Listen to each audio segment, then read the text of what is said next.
Good morning, everybody. I welcome all councillors and members of the public to the latest meeting of North Northamptonshire Executive, including those who are watching on the live stream on YouTube.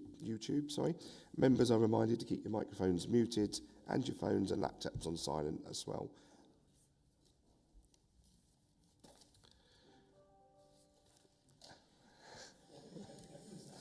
What possibly can I say? So we move on. As many of you will be aware around this table, we lost one of our councillors over the Christmas period, Councillor Michael Tebbett.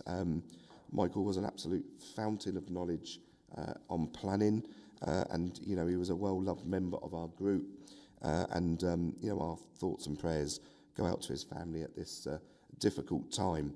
So I'd just like to make a recommendation that we have a minute's silence for Mike and stand to do that. Thank you.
Thank you very much.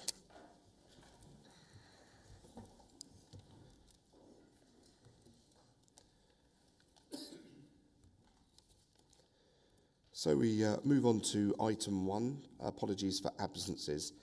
Are there any apologies for absences? Thank you very much, Chair. The only apology received is David Watts. Thank you very much for confirming that. Item 2, members' declarations of interest. Members, are there any declarations of interest? Not seeing any. That's good. Thank you very much.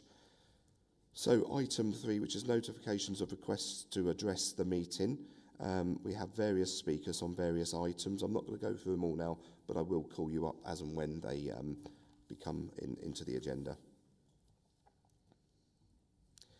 I just want to check, David, is there any other requests being received? None other received, Chair, no. Thank you. So we move on to item 4, performance indicator report, P8, and I ask Councillor William Cahoon, who's not here, okay, to address the meeting. Councillor Valerie Anslow.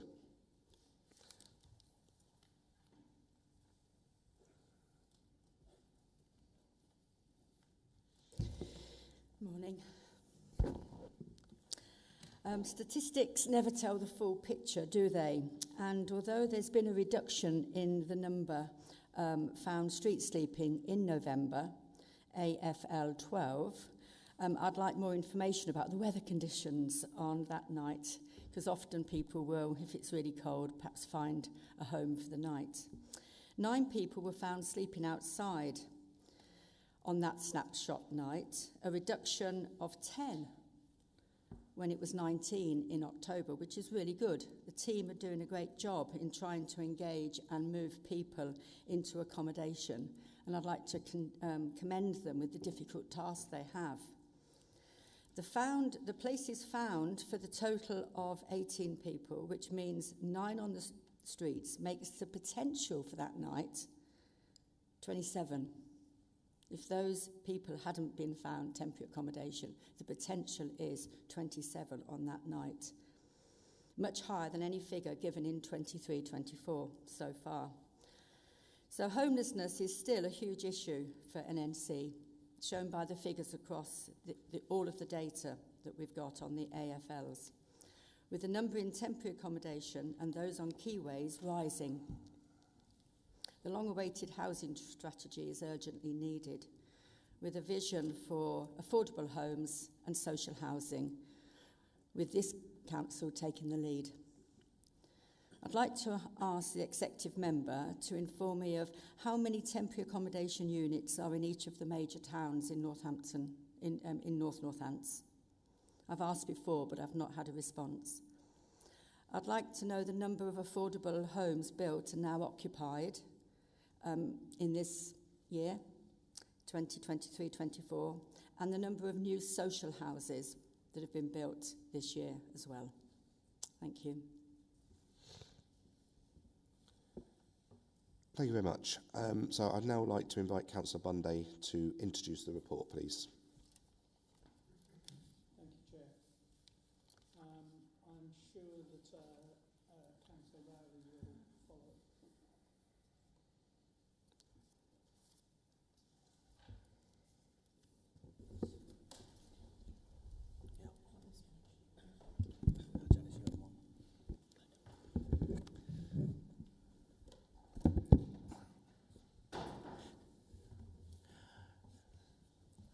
Apologies for that, Chair.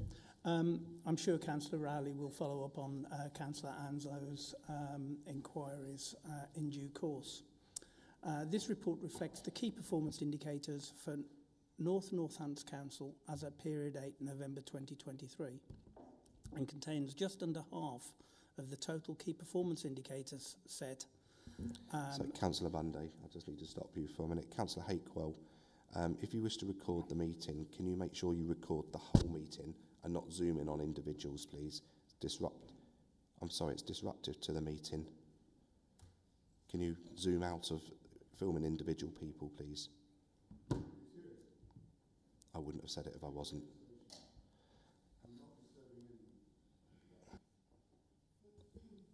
Councillor Hakewell, so if you record, so obviously you're entitled under the openness and transparency regulations to record the meeting.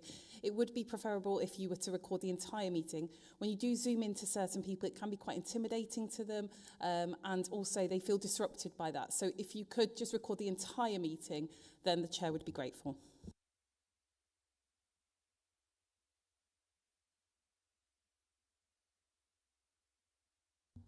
Are you happy to do that, Councillor Hakewell?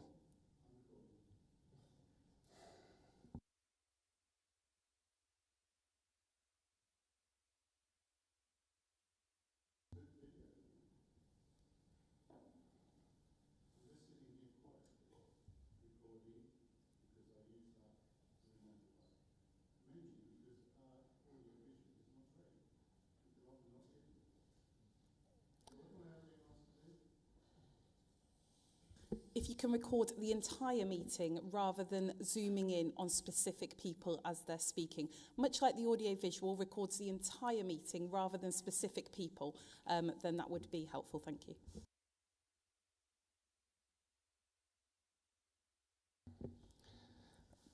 Carry on, Councillor Bunday. Thank you, Chair. I'll start again.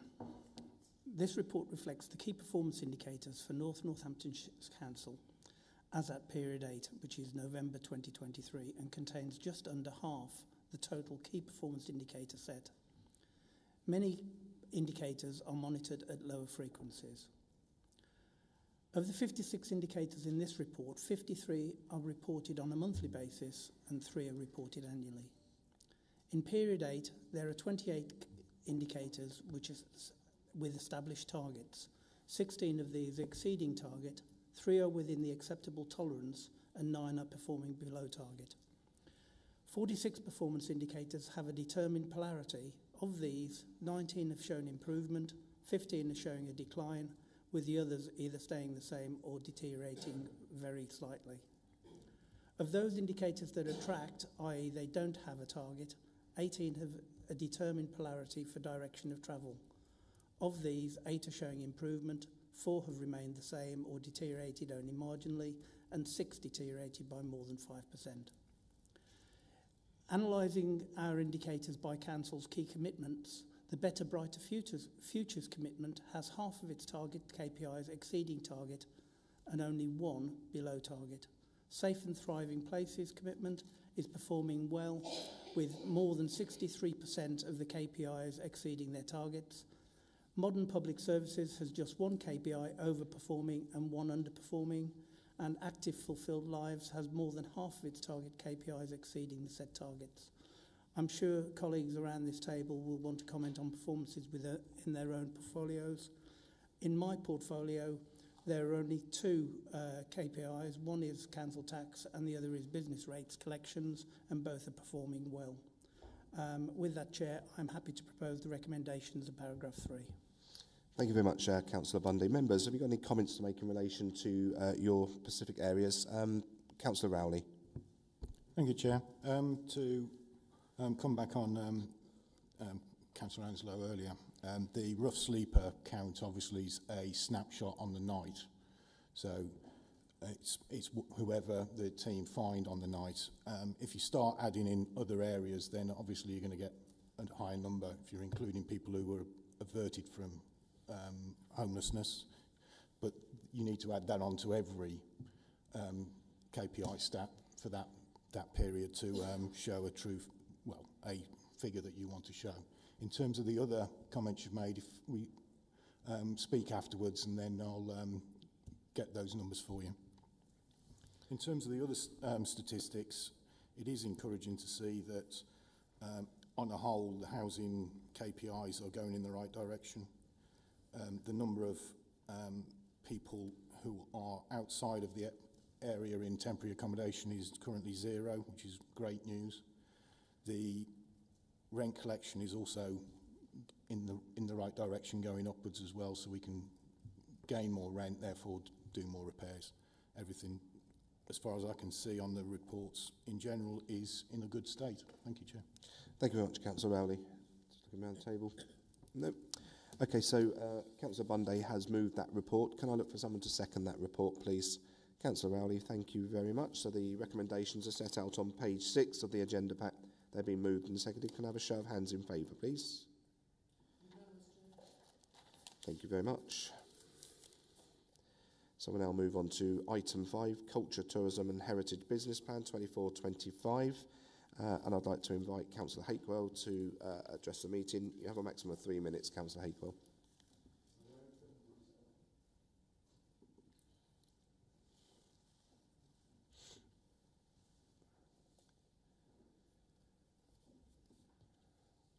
Thank you, Chairman, for allowing me to come and speak to you. On page 5 of the business plan, you no doubt have that in front of you, we've got a table, and below it says this report presents the finances for the 24-25 year. In the table above, finances for each service are presented. We forecast that with the council contribution of £855,890, the service will cover all costs. Is it acceptable in economic times we're all facing to be investing £855,000 into culture, tourism and heritage? Further down, once a definitive opening time frame for the Cornerstone is established, a comprehensive business plan will be crafted for the department. When will Cornerstone open? Will it be within and have an impact on financial year 24-25? Further down, if we do not implement the new governance models and initiatives that are set out within Section 10, we anticipate an annual average decrease, and it goes on, of 2.5%. What risks are associated with failing to implement new governance models? Page 90 of the business plan. Business operations with all cultural, tourism and heritage departments coming together in a new service, an opportunity to share business resource. It has been identified large savings between departments can be made. What scale of savings are described as large? Page 95. The greenhouse is expected to be run by volunteers of Chester House Estate. There is a chance that it may require a part-time job. It goes on. Some of these volunteers will be specialists. The project is currently forecast to cost in the region of £800,000. How can expenditure of £800,000 be justified to build a greenhouse at Chester Farm when there are so many other demands in our resources human and financial. £800,000. Thank you, Chairman. Thank you very much, Councillor Hakewell. Councillor Valerie Anslow.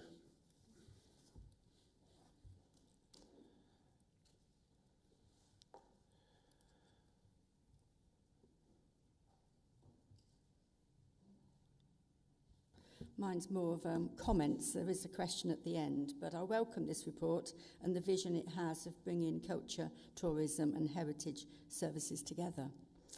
Because we may be in the middle of England with no mountains, coastline or natural lakes, but we've got plenty to celebrate and promote as places to visit.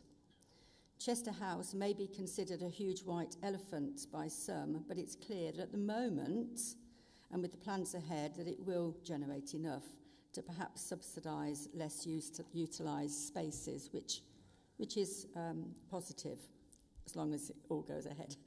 Chester House has the advantage of being in the countryside, but those assets in the centre of towns, the theatres and the museums, could attract visitors to our lacklustre town centres as well. And with that in mind, it would be good to see us working with town and parish councils to use this plan presented today to improve the economic activities in our town centres as well. It could have a knock-on effect, which would be much appreciated by those towns and those parish councils. I'm pleased to see that the governance of each of the assets identified will acknowledge the wealth of knowledge and goodwill by local people who are not councillors, but who could become trustees or part of the governance arrangements. We all know examples where community buildings are run by local people, the libraries, for example, keen to see the resources flourish. Churches, community centres have lots of volunteers, lots of people who keep them going. So I'm really glad that that's going to happen. I just want to make sure it happens within my lifetime. Thank you. Thank you very much, Councillor Anslow, and thank you for your broad knowledge of the area and your complimentary speech. Councillor Dorothy Maxwell. No? Okay.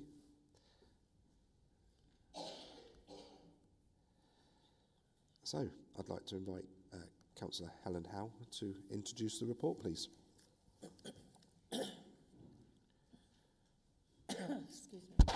Excuse me, Chair. I think everybody's got a bit of a cough or cold at the moment. So, yeah, thank you.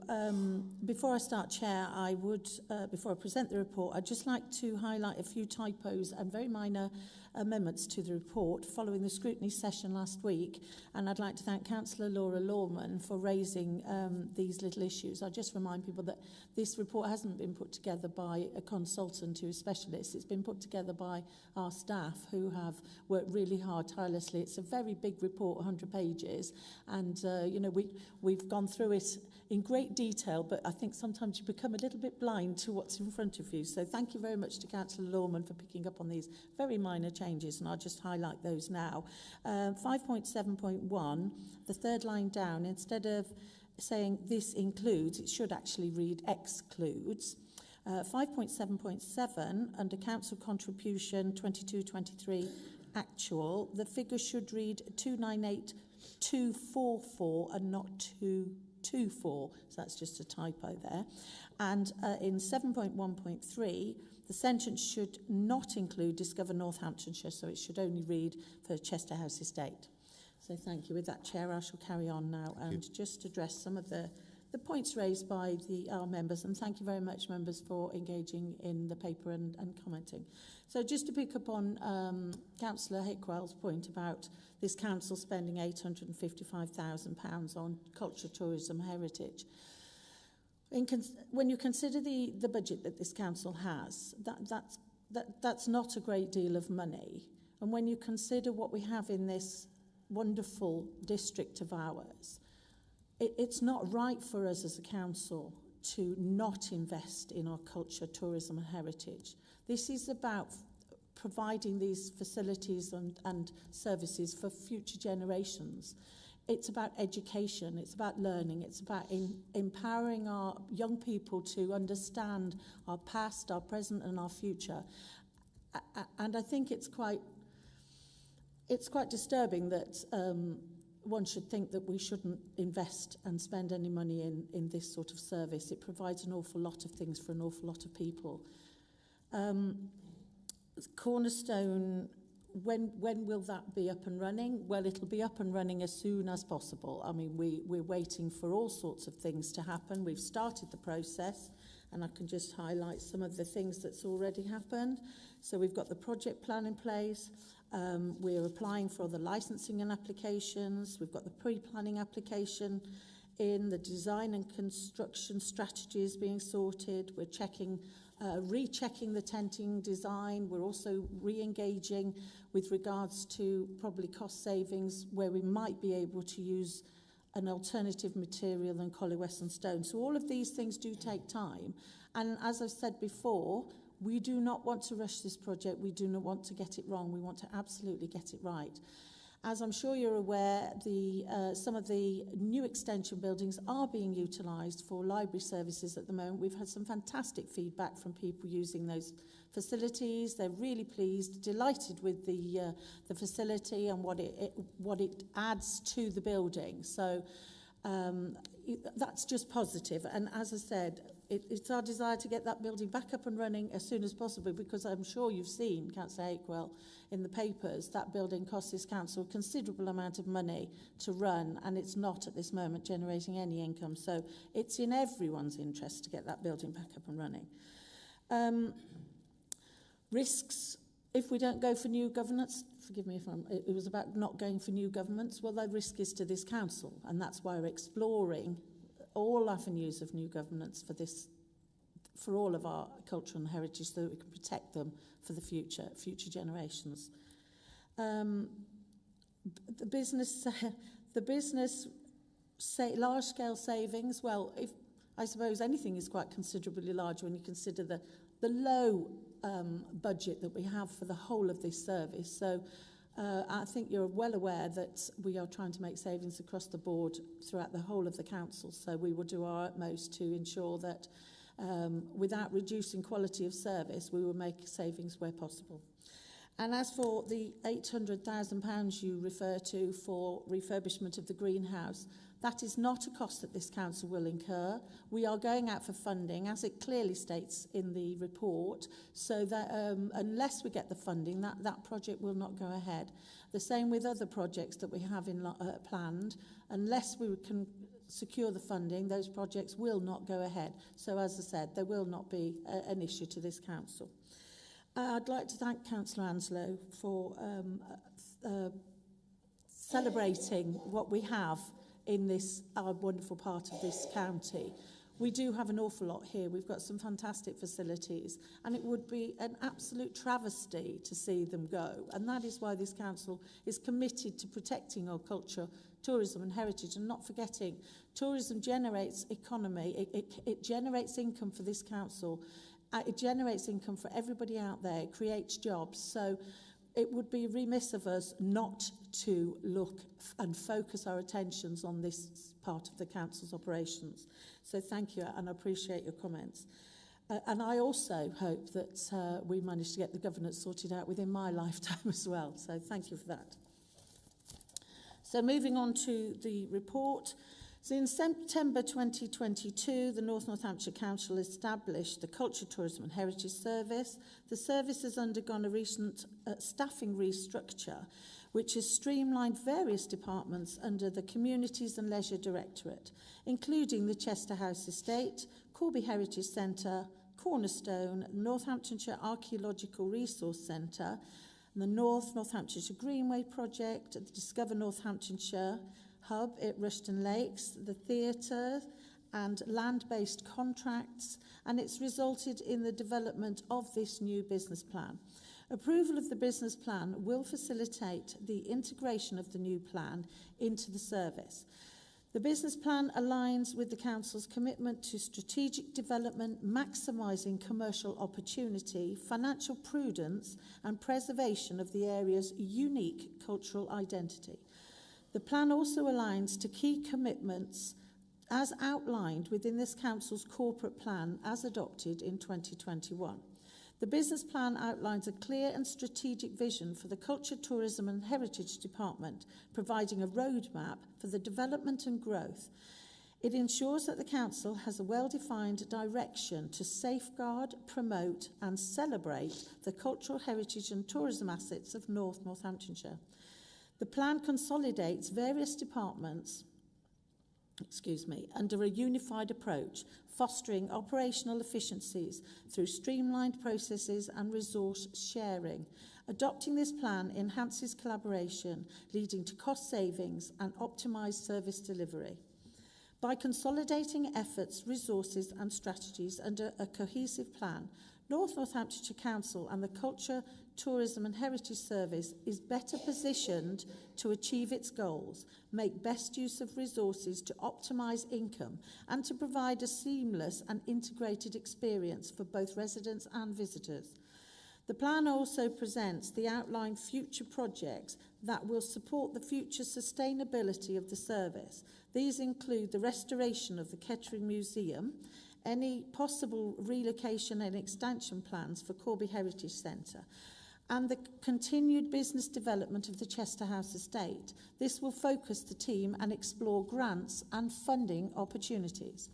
The Chester House estate and the Northamptonshire Archaeological Archive Heritage Regeneration Project opened in October 2021.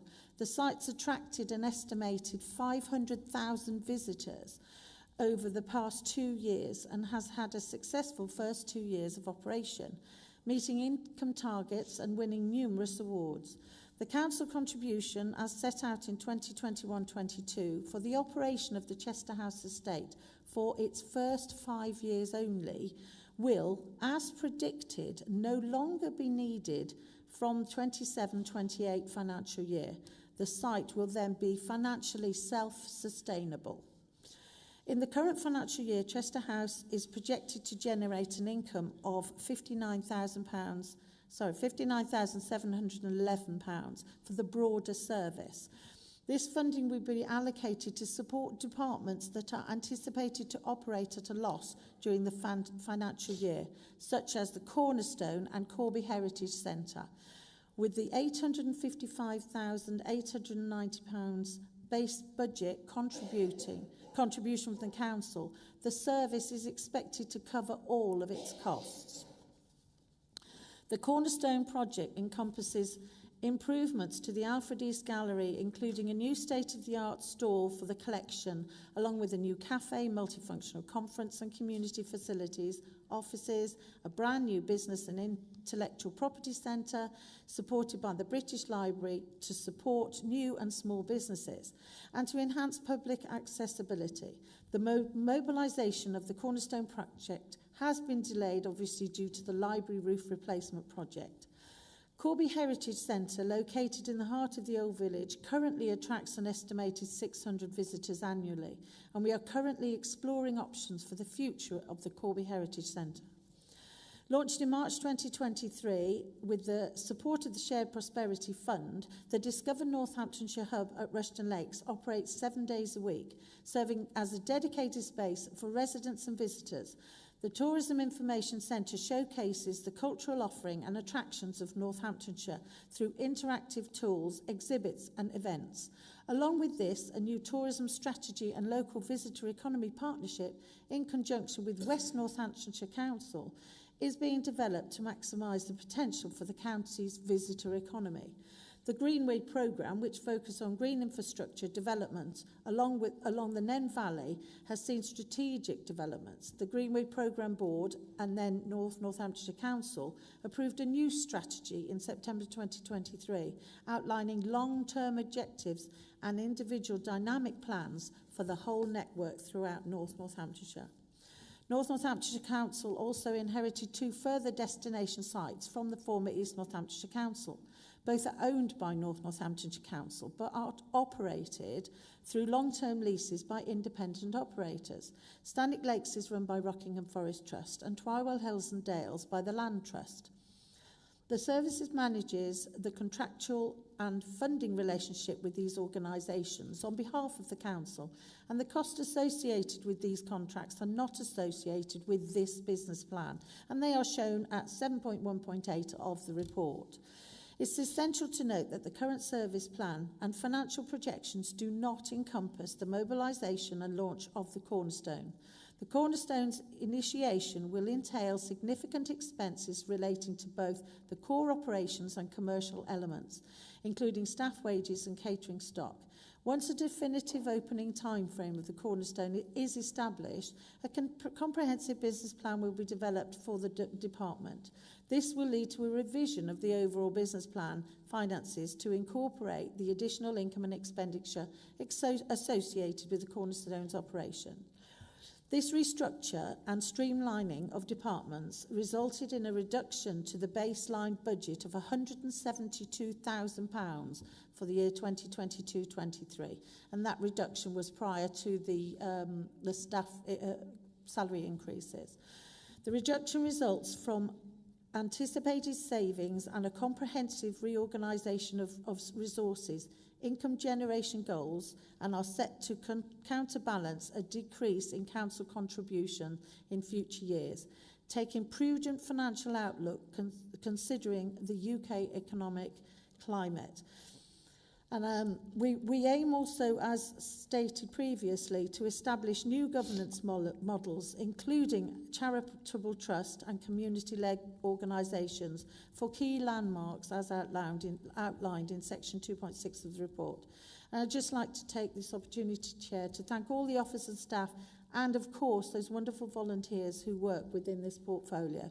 And with that, Chair, I'd like to propose the recommendations as outlined in section 3 of the report. Thank you, Councillor Howe. Very much appreciated. I'm going to ask members for some talk on this. Councillor Brackenbury, I see you've indicated you wanted to speak. Thank you very much, Chair, and good morning, everybody. Yes, I mean, what an excellent report, typos notwithstanding, but no, a really good report. And my first point is just to congratulate the team for putting this together in such a clear and comprehensive way. When I read through it, you know, I didn't know just the variety of things that the culture and tourism and heritage team actually get up to. So it's really useful to get that snapshot. Okay, yeah, we spend 800,000 and some pounds. What is it? £855,890 on this service. It's true. It's quite a lot of money. It's very small in comparison to our overall budget. And what do we get out of it? We are showing that we have pride in Northamptonshire and what we have to offer. Why is that? We want people to come to Northamptonshire to take part in culture and heritage and tourism, also to visit our towns and our shops and our businesses and spend their money there. We want people to come and live here and work here in this attractive part of England. If we don't promote it, then why would people do so? Remember, you know, a lot of people consider that Northamptonshire is a place you drive through on the M1 or wherever it may be, and you disappear off to somewhere more interesting. Well, if we don't demonstrate what we have, then that stereotype is reinforced. So from a place-making point of view, from a place-shaping point of view, it's really important that we have a thriving culture and heritage and tourism offering that can be demonstrated to people who probably don't know the area quite as well as those who live and work here and wish to come or wish to come and do so. So with that, Chair, I absolutely welcome the report and I absolutely welcome the vision and strategy behind it. Thank you. Thank you very much, Councillor Brackenbury. Councillor Edwards. Thank you, Chair, and I too welcome this report. I think it's vital that the culture, tourism and heritage of Northampton is protected and increased. And I thank Councillor Anslow for her support on this, actually, because she's absolutely right about volunteers. So many of these organisations have amazing volunteers that put their life and heart and soul into providing this for other people. It's important that we encourage people to come and live in North Northants, to come and work in North Northants, and to thrive in North Northants for our current residents. I wanted to draw the committee to about the Creating Tomorrow College that work with Chester House. Absolutely fantastic, which actually gives these young people an opportunity to be able to thrive, to get work experience, and to be able to work with others. And I think Chester House has managed to do this, along with various other universities as well. So I know that we've worked with Leicester University to come along and to educate. And as education falls in my portfolio, it's vitally important that we carry this on. These are our future generations. We shouldn't let our history go astray. We should understand we have huge cultural history in North Northants, and we should protect that. So I welcome this report. Thank you very much, Councillor Edwards. Councillor Bindley. Yeah, thank you very much, Chair. Very much to echo colleagues' comments, I too do really welcome this. Of course, I understand the point that's being made, and you know, we are a responsible administration in getting that balance right. Now, that's exactly what we're talking about. We have a duty to protect the heritage, and I think what comes through in this report is about how passionate everybody within that directorate and also the executive member are for making sure that that is protected. I think one of the key things is we have to remember with a lot of these areas, you know, when you look at things like Chester House, once it's gone, it's gone. If we decide, okay, let's cut everything back to the absolute bare bone, let's not provide anything apart from certain services, it will be quite short-sighted, I think, with this, because, of course, as Councillor Edwards has already mentioned about the impact that it has in his area, and it, across a number of other of the directorates within this council, you know, of course, from a health and well-being aspect. And when it comes to Chester House, some of the really positive comments I have had from members of the public where they've taken their families up there for the whole day and found it a really amazing facility. And I think one of the other key things that we have to remember about this is what we're doing here is we're providing services for people who otherwise wouldn't necessarily be able to afford them or go somewhere else to have these kind of attractions, whether, you know, it is something like Chester House or whether it's one of the other many facilities that we have, like our leisure facilities, and they might not well be able to afford that should we not be providing those services and at a subsidised rate for certain individuals.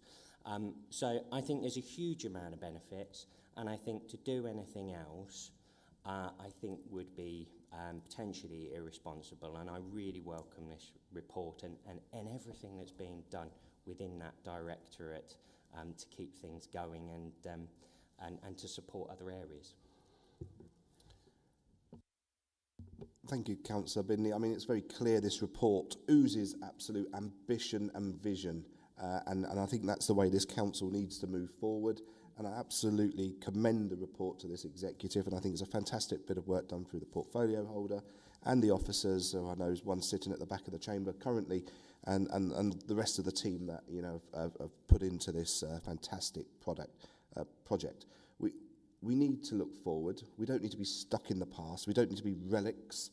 Probably a bad term talking about Chester House because it's full of relics, but you know, it is something that we need to do. We need to grasp that. We need to move it forward. And this is a clear vision that's been put forward today to do that. And absolutely commend that report. Councillor Howell, did you want to wrap up on the comments that have been made? Thank you. Yes, Chair, I would. I'd like to thank the members of the executive for the support for this, and I know the officers will be delighted to hear the wonderful comments coming from the officers about how we are, you know, trying to save this for future generations. This isn't just about Chester House Estate, although it's a real added, brings real added value to Northamptonshire. This is about the service as a whole. And the service as a whole, we are looking to make sure that we have fantastic facilities throughout the whole of North Northamptonshire. When the Cornerstone project is up and running, it will be another jewel in our crown, you know, and when we look at developing the Corby Heritage Centre, that too will be another jewel in our crown, and we will continue to do that. We will continue to fight for funding, we will continue to try and improve, but we will also continue to ensure that while we are doing that, we are getting best value for our residents, and by bringing the service together, we are cutting cutting costs. We're using the same team to do all of the finances with the same teams. We're spreading all of the people across the whole of that service so that we're not having to duplicate and things. You know, we're not having five members of finance. We've got to streamline the service. We do appreciate the pressures that councils have, that we have as a council, but this, and moving towards a new model of governance to protect all of those heritage assets that we have in North Northamptonshire is the right move. So that is something that we're working really, really hard on, is trying to get the governance right for these projects. But as I said, thank you everyone for their comments. Thank you, Councillor Anslow, also. Delighted that most people are on board with this. So with that, as I said, Chair, move the recommendations in section 3. Thank you very much, Councillor Howell. So the recommendation has been moved. Can I look for a seconder, please? Councillor Edwards, thank you very much. So the recommendations are set out on page 23 of the agenda pack. They have now been moved and seconded. Can I have a show of hands in favour, please? That is unanimous, Chair. Brilliant. So we now move on to item 6, Northamptonshire's Tourist Strategy and Local Visitor Economy Partnership for Northamptonshire. And I'd like to invite Councillor Jim Hakewill to address the meeting. Excuse me.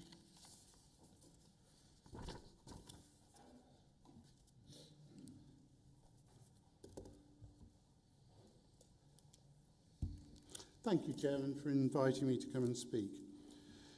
In item B3, 3.1b, recommendations that you've got, supports the proposal to continue to work closely with colleagues West Northamptonshire, put in place local visitor economy partnership by implementing a community interest company to ensure good governance. A future report will be brought to executive, etc. That's 3.1b. When will the report be brought to the executive that will set out the financial implications 24/5 and onwards? In item 7, we go through, in 7.1.2, there are no future costs indicated. When will delivery arrangements be put in place and this project be costed? That's in 7.1.2. At a time of unprecedented financial crisis for local government, it would appear to be very risky to set off on a Northamptonshire tourism strategy and local visitor economy partnership for Northamptonshire without clear financial indications of what it's going to cost. And I would stress that's not saying we shouldn't have that economy, or even in the last item, to allocate money. The question is how much we prioritise that in relation to other things that we should be doing, some of which people might think are more crucial. It's essential that each of these venues are provided with individual profit and loss accounts with all direct costs and shared overheads allocated to each in proportion. As I'm sure you would know as a businessman, Chairman, as you would in commercial enterprise, you would look at the different aspects you are running, you would identify profit and loss, and you would identify the benefit of those. Otherwise, it would be impossible to make appropriate best value decisions on this strategy. So my intent there is that we lack so often clear financial directions, and that is the way to blunder into having difficulties financially in the future. Thank you. Thank you very much, Councillor Hakewill. I'd like to invite Councillor Lynn Buckingham now to address the meeting. Thank you very much for allowing me to speak, and good morning, everybody. I didn't know whether to speak on this one or the one before because like everybody else, I can see the vision for the tourism and everything that we have. I echo some of the... I welcome this report too, because it brings back all the other bits. Northamptonshire is an area that has so much history and open spaces, green parks, Nene Valley, all those things. And I see this as the strategic part of bringing everything together, which is why I wanted to speak on this one. Planning for the future, I think it's going to come down to looking at, do we want to be a county of logistics, or do we want to bring our heritage up as well? So it's no good going to some of our country parks and then just being faced with great big warehouses or, so there are certain decisions that are going to be made about the future of our visitor economy and all the rest of it. It's not called the County of Squires and Spires for nothing. There are so many big houses within Northamptonshire, Barnwell Castle, Elton Hall. I've forgotten the other one, Lamport. You can build almost an economy around the filmmaking, Broughton House, however you like to call it.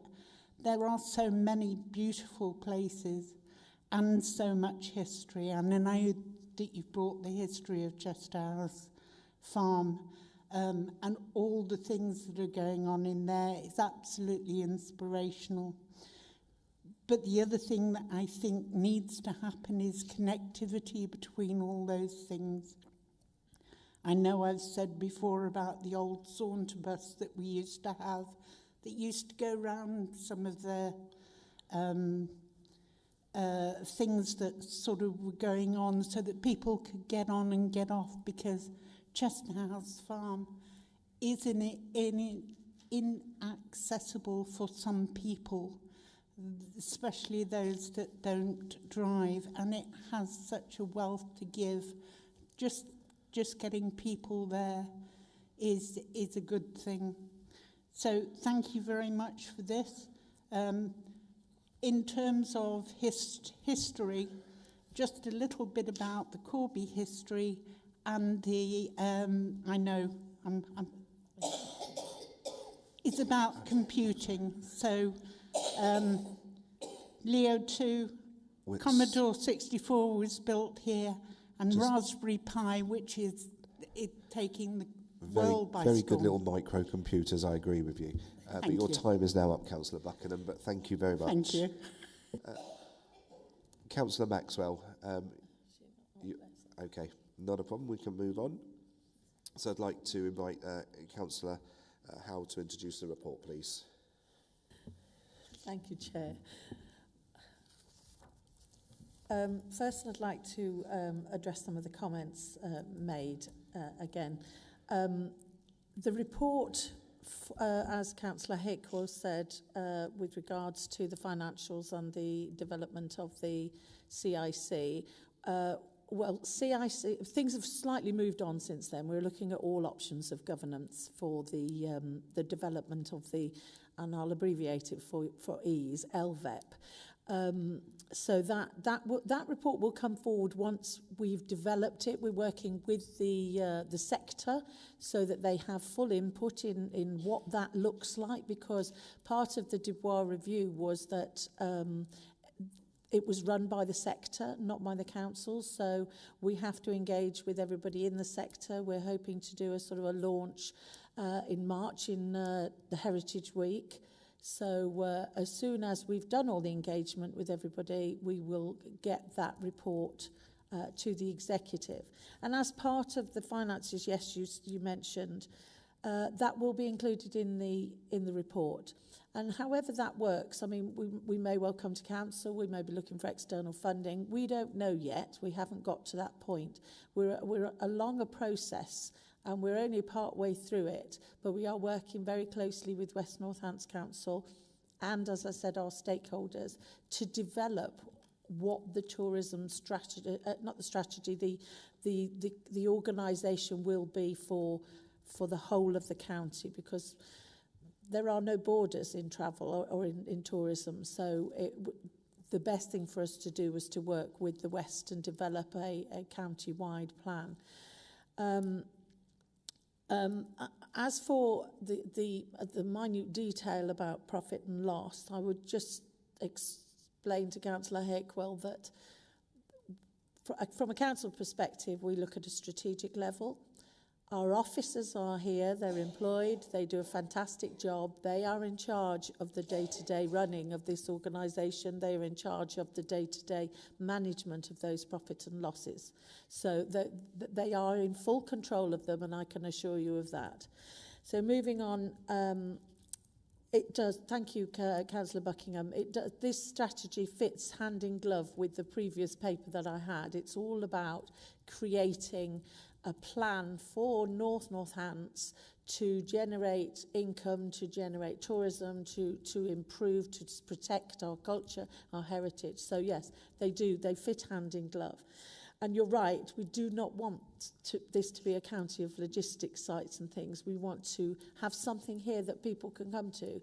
As I've said before, if we have nothing here, nobody will come, and we will not be able to generate any economic growth within the area. So it is right that we look at these, how we can improve those.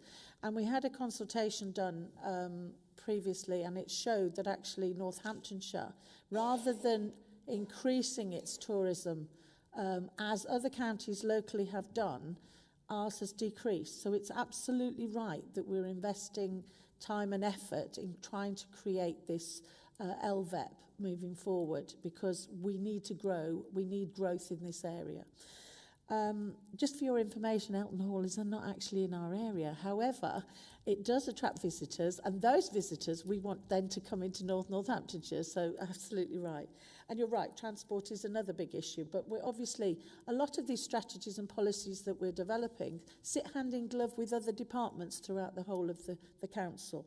And yes, Chester House Estate, you know, it'd be great to put sort of a bridge across the A45, but let's not forget we've just installed 2 new bridges along the Nen River to allow further access into Chester House Estate. But that all fits in with the Greenway strategy also, as about a connectivity. So, as you said, they fit hand in glove. So thank you for your comments, everybody. So I shall just move on to the report. So this report introduces the Northamptonshire Visitor Economy Strategy for the whole county. It's been co-produced with both North and West Councils, strategic partners, and with contributors from across the public, private, voluntary and community sectors. The report also sets out the intention to develop a new private sector-led local visitor economy partnership strategy, or LVEP, as I've said, to oversee and drive the delivery of the strategy by reflecting on the strong work we've already carrying out in Northants, with a new tourism hub at Rushton Lakes, funded by Shared Prosperity Fund.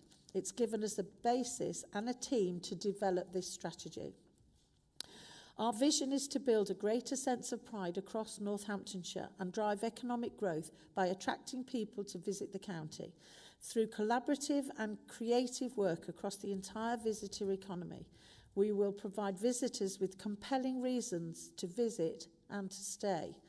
The strategy is not just about supporting a diverse and attractive offer, it's about how our offer is packed and presented, and how our industry works effectively together and is supported on its journey towards greater success.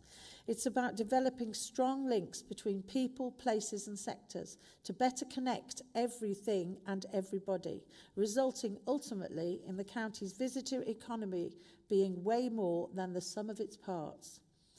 This strategy sets out long-term goals and short and mid-term actions that will invigorate the visitor economy and establish a new ambition for the industry in Northamptonshire. Our strategic goals are to increase the value that visitors bring, inspire a new and skilled workforce into the industry, support local visitor economy businesses to grow, and identify future investments that will help further define and boost Northamptonshire's visitor economy over time.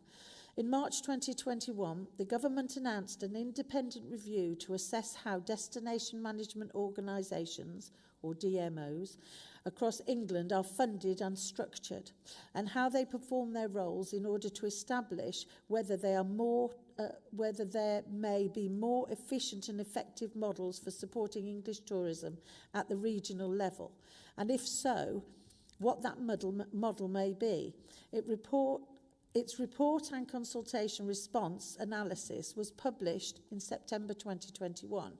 The review was led by Nick Dubois, chair of the Visit England Advisory Board, and he was acting as an independent capacity. One of the key recommendations, which was validated in the UK government's response to the Dubois review, was to establish an independent local visitor economy partnerships across England. Visit England is creating a portfolio of nationally supported strategic and high-performing local visitor economy partnerships. These LVEPs will provide strong local leadership and governance in tourism destinations all over the country.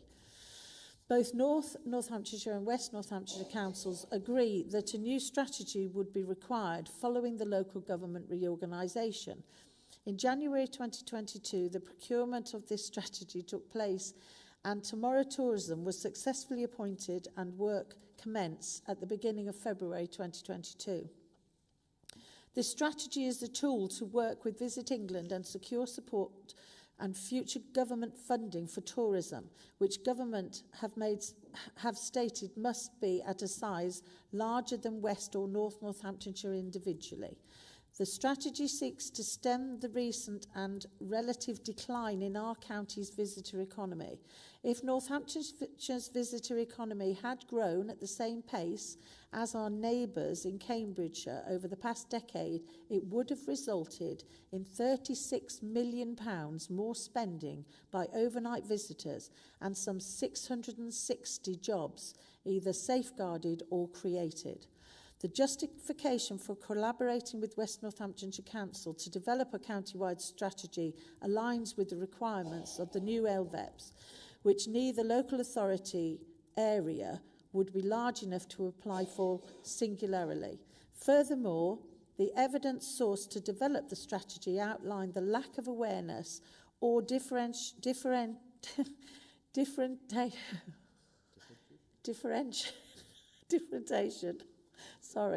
difference. Should we go with difference? Differentiation, thank you.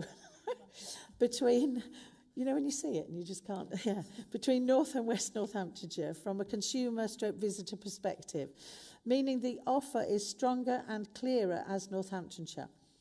This does not mean that either North Northamptonshire Council or West Northamptonshire Council cannot and will not deliver local initiatives specific to North or West Northamptonshire. Both local authorities are to consider the Northamptonshire strategy at their respective executive meetings with the intention to launch publicly, engaging with partners, stakeholders and local businesses. Excuse me. Approval of this strategy will also allow us to begin working collaboratively with the private sector with the support and guidance of Visit England and to develop a proposal for a North Northamptonshire local visitor economy partnership. Once developed, both local authorities will provide detailed plans and financial implications to be mutually agreed by the relevant bodies ahead of submitting to Visit England for LVEP accreditation. And I'd like to also take the opportunity to thank the team again for all the work that's gone on behind in producing this strategy.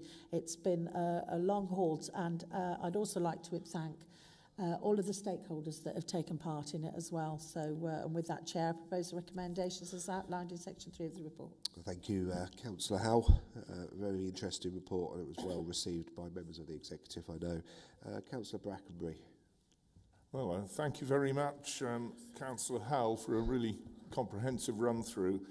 But you're absolutely right that these two reports go hand in glove, because while we've been looking at the last report about what's going on in Northamptonshire itself and all the excellent facilities we have to offer and the vision for Northamptonshire, this is a broader paper joining up with our friends in West Northamptonshire to showcase what all of Northamptonshire can offer.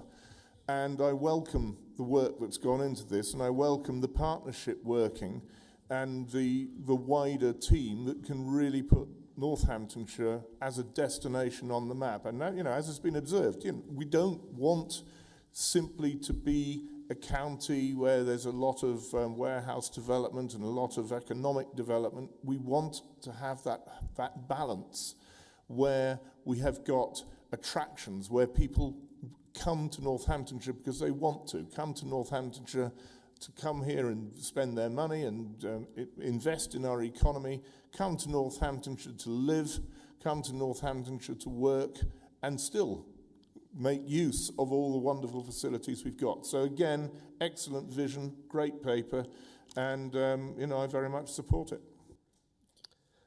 Thank you, Councillor Brackenbury. Councillor Edwards.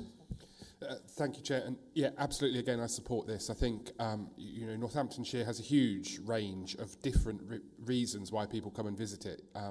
We have a world-class racetrack where thousands of people come for a weekend of Grand Prix. It's not my area of expertise, I have to say, but they do, and that, it's not that far away from us. And I know that actually working with Silverstone, we were able to have some of our looked after children were able to go to the Grand Prix for the weekend and be track people. And which gave them a fantastic opportunity. And to work with these organisations and these tourist attractions, bringing more and more people in is absolutely the right thing to do. And working with the West, again, is the right thing to do with this. So I welcome this report. Thank you. Councillor Rowley. Thank you, Chair. Just echoing what Councillor Brackenbury said, really. The last report highlighted what we've got to offer. This is to advertise to the world, please come to Northamptonshire. Fully support it. Thank you very much, Councillor Rowley. Councillor Howell, did you just want to come back on some of those comments? Yeah, thank you. I appreciate the comments from the other executive members. We are at the start of a journey here. We haven't created, we've got a strategy, we've got to take it out now, we've got to take it further. And this is about creating an overall picture. This is what Northamptonshire and Northamptonshire has to offer. Come here, spend your money here, come and live here, we want you.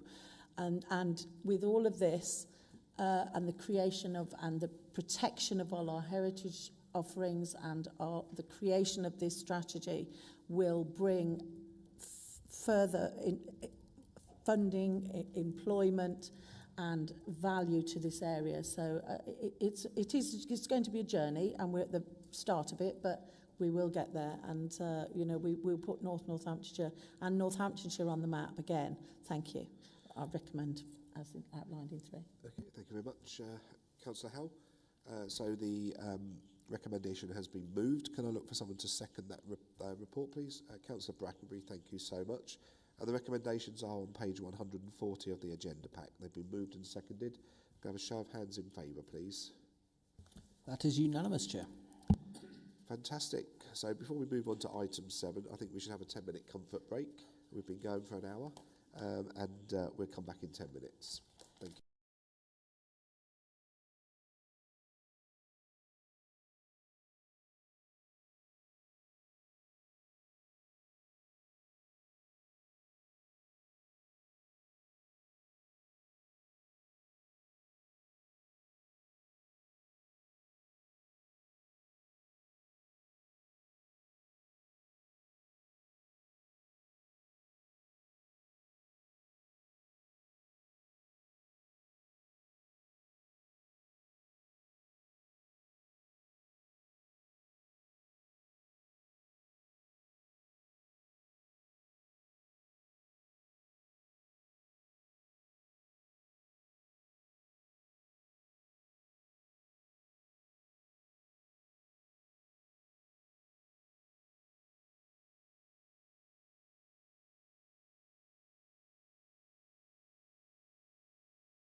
Okay, welcome back to the meeting. So we're going to start now. We're going to go on to item 7, which is the specialist drug and alcohol treatment for rough sleepers or at risk of rough sleeping.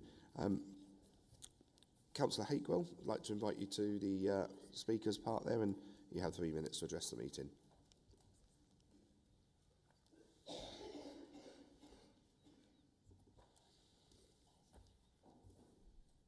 Thank you, Leader, for inviting me to speak. In Appendix A, proposed model of new drug alcohol treatment recovery service in North Northamptonshire, how will we find these specialist people, given the background of it being very hard to recruit professionals across the board? When during the financial year do we expect to be fully staffed and delivering these services? Excuse me. In relation to the numbers of rough sleepers, 4.10 in the document talks about the rough sleeping team have identified 33 individuals. In chart 1, it identifies 25. Carrying on, in table A, it identifies 9. And table B, 199 rough sleepers. Whichever way you look at it, rough sleeping is something we need to try, where those who wish to eradicate. But how are we actually trying to find the numbers that were required? And I make that point because we're looking to have a complement of 22 full-time equivalent professional colleagues. How can we be sure that we will get best value for money from this investment when the baseline figures for people we want to help is so wide-ranging? 7.7 in your report, 7.71, this paper will be considered at Health and Scrutiny on the 9th of January 2024, as requested by the corporate leadership team following presentation of the report at their meeting. I'm also concerned that this report to the Executive today was considered by Health Scrutiny on the 9th, arguably after this report had already been written. I'll be interested to hear how scrutiny concerns from that January the 9th meeting have actually been incorporated into this report, which was written before that scrutiny. Surely scrutiny should consider key reports well before the Executive makes its decision, so that the amassed knowledge and intellect of scrutiny actually has some bearing on your Executive decisions. Thank you. I'd like to invite Councillor Valerie Anslow to address the meeting.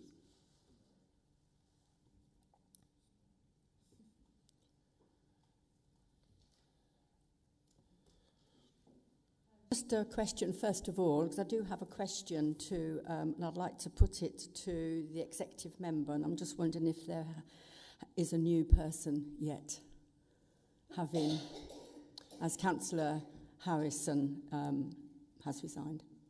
As soon as that information is available, I will make it news for you so you can speak to that individual. But in the interim, if you want to put that question to me, and I will be very pleased to get the answer for you.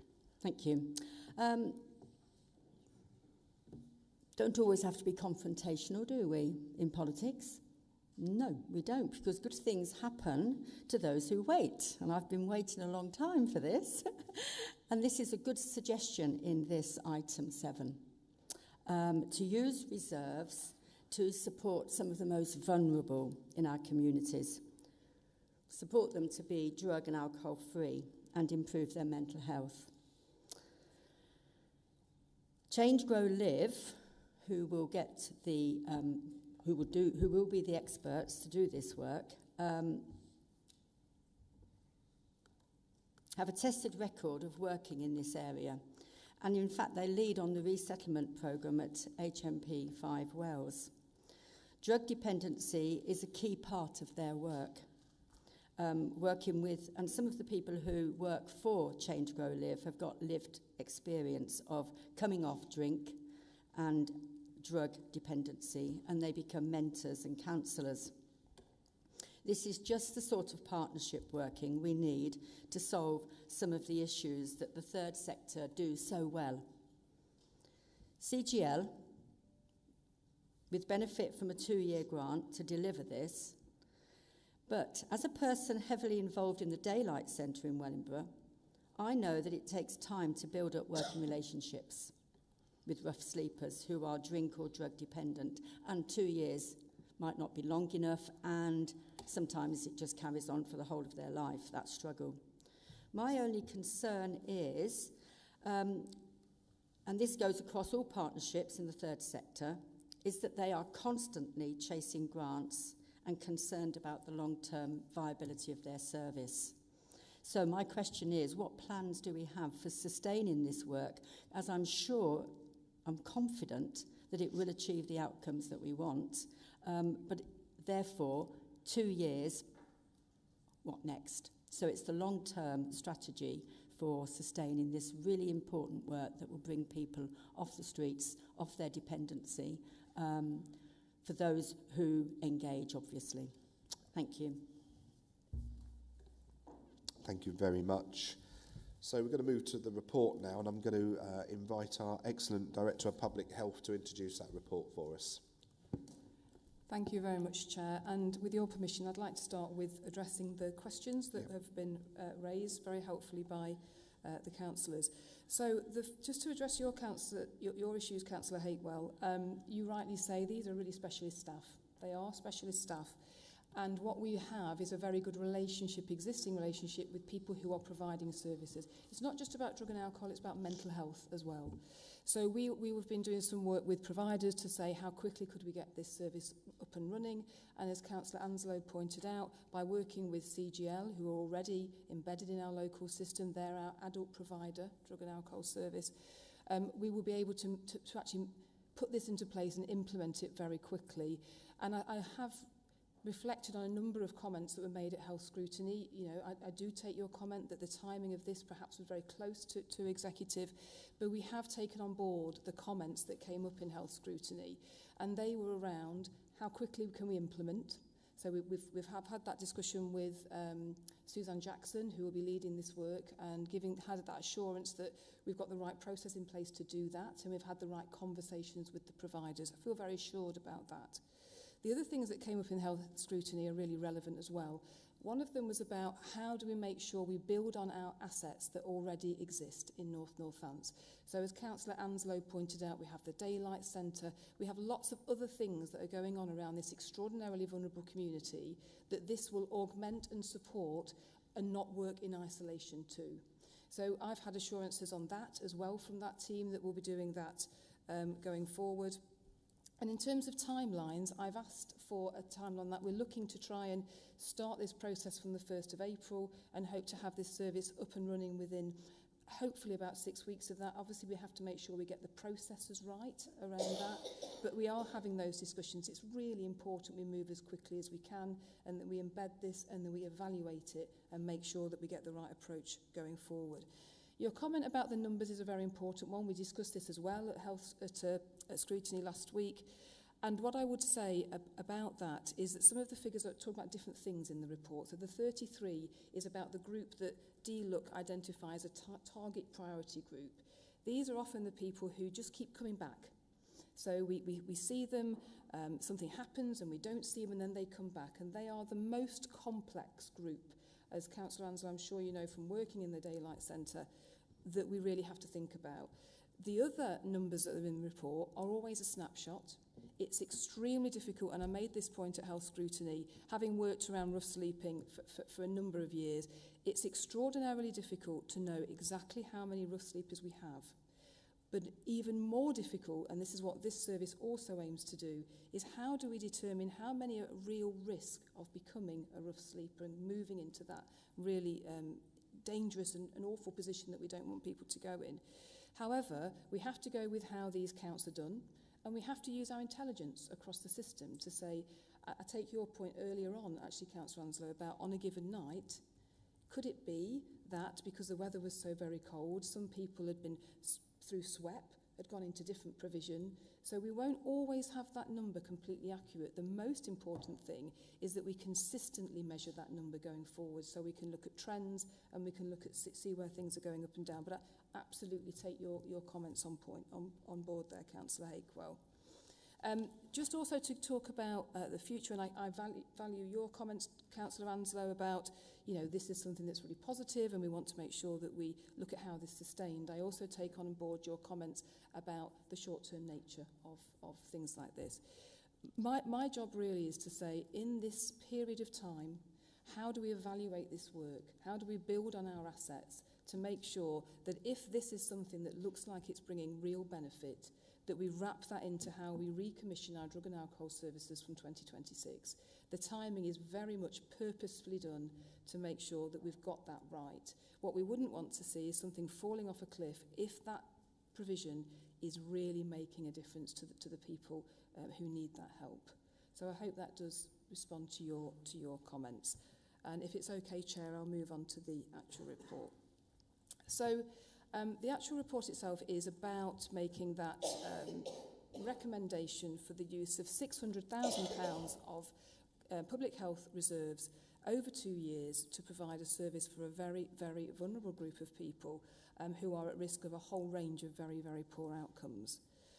My job as Director of Public Health is to use the funding that we get to get the best outcome for everybody in our population. This particular group are extremely vulnerable. There's issues with trust around how they access services, and they also put an enormous amount of pressure on the system. So people who are experiencing repeat rough sleeping particularly are a very complex group. Homelessness is not just about getting somebody somewhere to live. It's about getting the support right so that that person can sustain that tenancy and then thrive and then move on with their lives. And this is what this proposal is about. And just to start with a very stark figure from the national research around this area, a man who is experiencing rough sleeping, his average age of death is 44 years, and a woman is 42. This is the sharp end of health inequalities, and this proposal is about addressing that. As I've said, there's lots of complex reasons why people experience rough sleeping.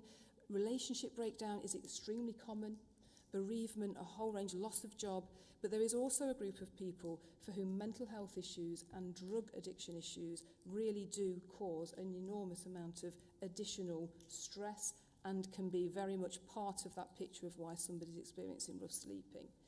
What we want to do is get the offer right around the person so that somebody gets the right support around their physical health, their mental health, that they also are able to access drug and alcohol service in a way that suits them. And we know that that is about outreach. It's about going out to the person, building a relationship, building trust, and then bringing that service around the individual. We know that if we get that right, we will move people into a place where they're able to think about the next step, they're able to think about recovery, they're able to think about what is a meaningful and really different approach from my life as an individual. That brings real benefits to the individual, it brings benefits to the community, it brings benefits to the system, to adult social care, to health, to a whole range of different areas that we need to be really mindful of, particularly in the current climate that we're working in. So I think that this £600,000 is a very important investment. We will evaluate it, we will look at how this impacts on individuals, how it impacts on services, and we'll do that very robustly. We will then look about how we continue that going forward in line with recommissioning of the drug and alcohol services in 2026. We absolutely will build on the relationships that our organisations have already with the voluntary community sector, who do so much valuable work in this area for this vulnerable group. They are the answer to the trusting relationships we need to build. So this is about working with them, wrapping support around them, and really providing the best possible offer for an incredibly vulnerable group of individuals. And with that, Chair, I would like to support the recommendations made in 3.1 of this report and thank people for important and helpful comments. Thank you, Jane. Very much appreciated. Members, are there any comments in relation to this report? Councillor Rowley. Thank you, Chair. Yeah, fully support this report. It would be so easy if it was we found a rough sleeper and it was just a matter of providing accommodation for them. But they've got very complex issues that we need to help them with. This is very welcomed money to help with that. It also brings in a third party which is more trusted. It's sad, but too often when a council officer goes to a rough sleeper, there's instantly a wall there. There's doubt, there's suspicion from the rough sleeper. Having a third-party organisation help us with this is always welcome, and I fully support it. Thank you very much, Councillor Rowley. Councillor Edwards. Yeah, thank you. And, I fully support this, and actually just listening to those two statistics about the average age of a rough sleeper, 42 and 44, is so thought-provoking that absolutely this is the right thing that we are doing with this. Some of these rough sleepers, as Councillor Rowley has said, have such complex issues that they don't trust anybody. So getting the right support out there and the support that suits them, and I think they were the words that you used, Jane, is absolutely paramount, because they can do it their way. They can start accepting that support and they can start changing their lives and increasing this average age. And so I fully welcome this money that is being put into this, and it's probably long overdue. Fantastic. Thank you very much, Councillor Edwards. So I better propose the report, hadn't I? So I'm happy to propose that report, and thank you to our DPH for introducing the report. Can I look for a seconder, please? Councillor Rowley, thank you very much. So the report has been moved and seconded, and the recommendations are in the report. Can you give me a show of hands in favour, please? That is unanimous, Chair. Thank you very much. So we now move on to item 8,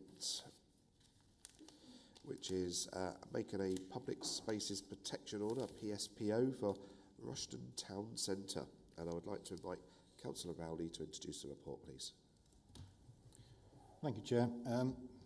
This report comes forward from many concerns of local residents about the antisocial behaviour in Rushden High Street, so following a review by officers and councillors to meet with residents on site with the business owners. The PSPO covers the High Street and the War Memorial and some of the streets off there, and covers antisocial behaviour such as drinking in public outside of licensed premises, the use of public spaces as toilets, which is quite disgusting. I think everyone would agree. It's for 3 years, and I present it for consideration with the recommendation in clause 3. Thank you very much, Councillor Rowley. Members who've got any comments? Councillor Brackenbury. Well, absolutely. Thank you very much for bringing this report. I mean, you yourself, Chair, know some of the situations in Rushden Town Centre which have brought this PSPO proposal before us.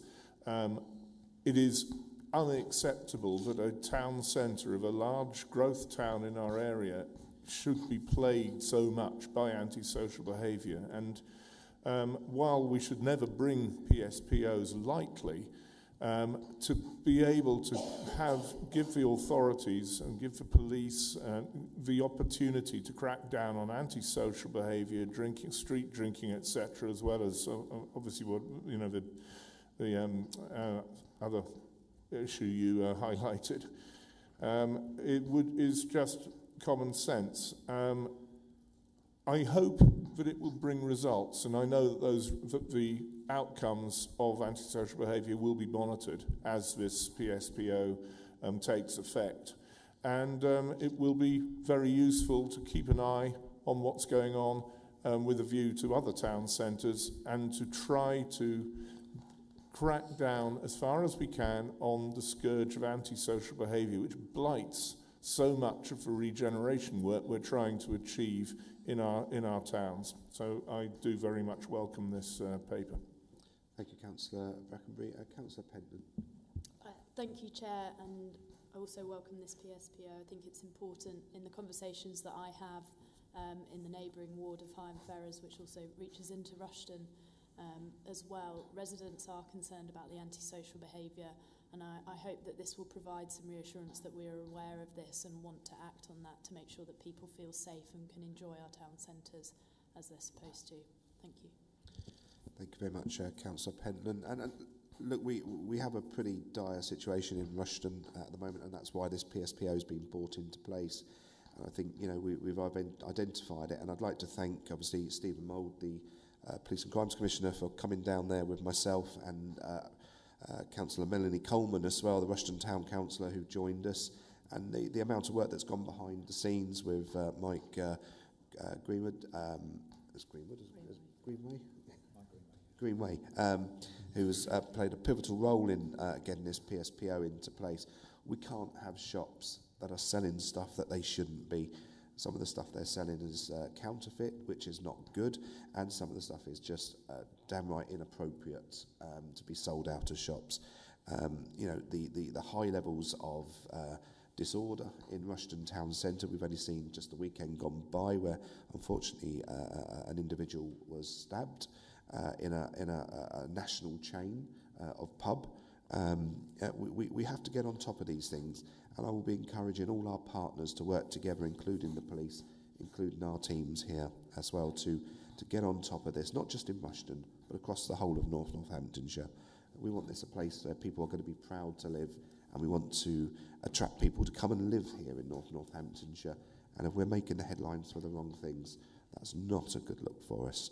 So absolutely welcome this paper, and thank you everybody who has got it to this point so quickly as well. Councillor Rowley, did you want to sort of sum up?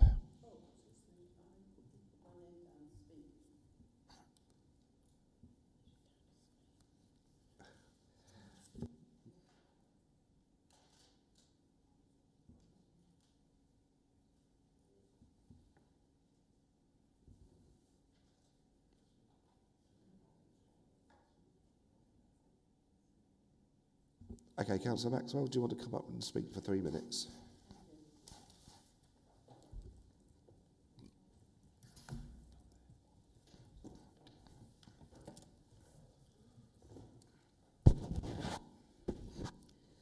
Good morning. This report is very good, and it's about Rushden. However, it does leave out some omissions which sadly need addressing. On New Year's Eve, sadly, my neighbour, who went to Wetherspoons, as he came out of the gents, he was targeted by a broken glass, and he had his nose broken in 3 places. This issue with the fact that he did not know this gentleman, and the issue is that nobody was on the door. Why not? This was New Year's Eve. The question is, what were the police doing? They are looking into it, but why did they not do this earlier? And the young man needed hospital treatment. This clearly shows what can happen when you go to looking at someone who was stabbed last Saturday. The same, the police, what are the police doing? Questions have to be asked. In Asda, every day, children going to school go through Asda, help themselves, and then have to be reminded that they need to go to school by someone who's employed by the school. They need to make sure they get there. Why? We have sadly found ourselves with an issue, which is where I live. I'm not on Rushden Town Council.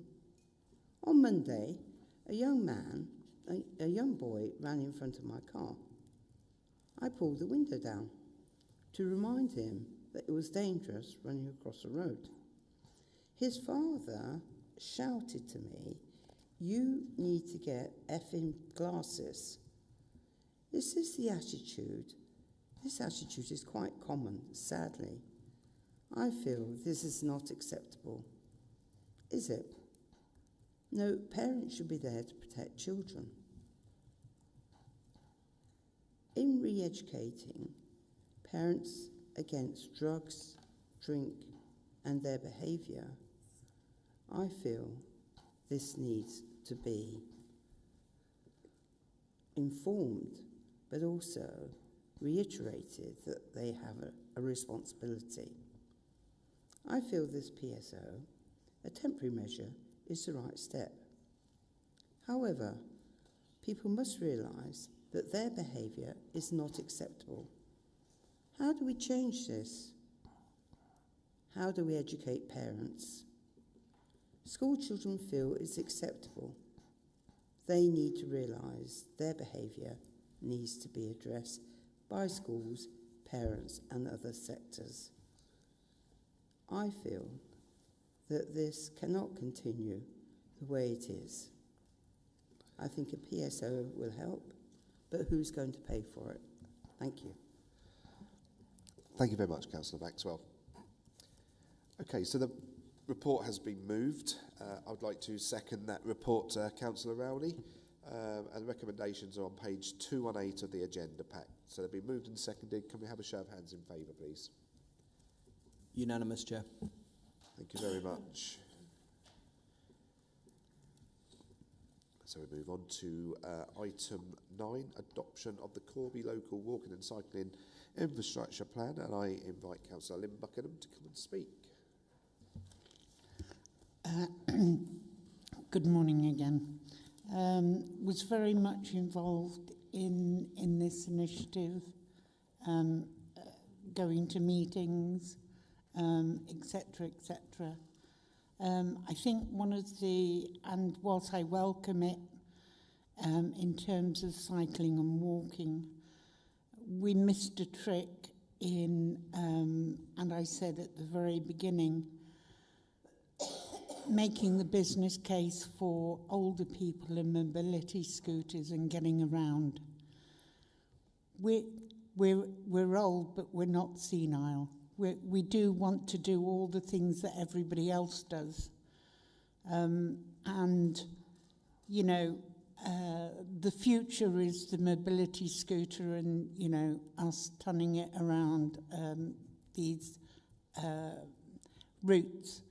But can't do if thought hasn't gone into.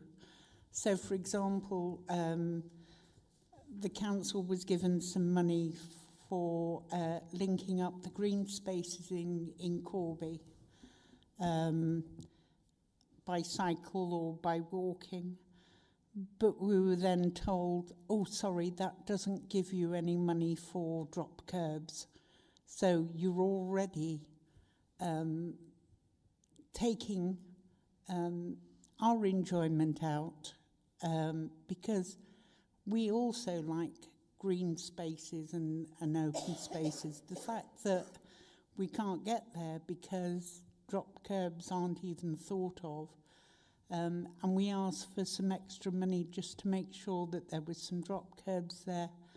And again, this report doesn't go far enough, given that we're an ageing population, and we need to use mobility aids more. Sorry. That's all I'm going to say on that. Thank you. Thank you very much, Councillor Buckingham. Councillor Maxwell, I've got you down to speak on this one. Are you wanting to speak? No? Okay. And Councillor William Cahoon is not here today, so he can't address the meeting. So I'd like to move on to ask Councillor Bindi, our executive member, to introduce the report, please. Thank you very much, Chair. I'll pick up some of your points, Councillor Buckingham, and others I will leave, and I will leave for obvious reasons because I will address them as part of the report, so not to duplicate. Of course, thank you very much for your welcome comments, and I'm ever so glad that you've been such an active member with regards to this process, because it's vitally important that, you know, we have as much engagement both from the public and from the members in helping shape these policies that we have. Yes, you're absolutely right. I mean, the LC whips, which by their very nature stand for local cycling and walking, unfortunately, they don't cover mobility scooters. Of course, there is an argument with regards to mobility scooters being a kind of form of active travel, in the fact that it gets people outside who into the fresh air who otherwise wouldn't be able to. So there is that argument there. However, in its very nature, walking and cycling is not covered by that, and we do try and link up as much as possible with other strategies and policies, which I will cover as part of the report. And I do take your point, and it is not always possible to cover absolutely everything and have it all encompassing. This really can only look at a couple of elements because it's Department for Transport recommended as those forms of active travel. So on that basis, I'll go into the rest of my report now, which is the report is to provide information on the Corby local cycling and walking infrastructure, which is of course known as the LC WIP. This is the second LC WIP that Northamptonshire Council has introduced, as the Kettering one has been completed. And just so members are aware, the Wellingborough and Rushden one is currently going through development. This report seeks the approval for the adoption of the LC WIP for Corby as listed at Appendix A, which, if approved, will be published on our website. The LC WIP has been developed to identify, prioritise cycling and walking infrastructure improvements. This is to ensure that consideration is given to cycling and walking within local planning and transport policies and strategies, and to make the case for future funding for walking and cycling infrastructure. If the funding is available, work will begin on the development of preliminary designs, I'm not the only one that's struggling to speak today, for routes and improvements identified. So future funding bids can be submitted towards government funding. 5.2 and 5.3 of the report detail the walking and cycling improvement routes identified. Local cycling and walking infrastructure plans are recommended by the DFT for short and long-term provision for cycling and walking within the local area. A comprehensive consultation was carried out, as can be seen by 7.5 of the report.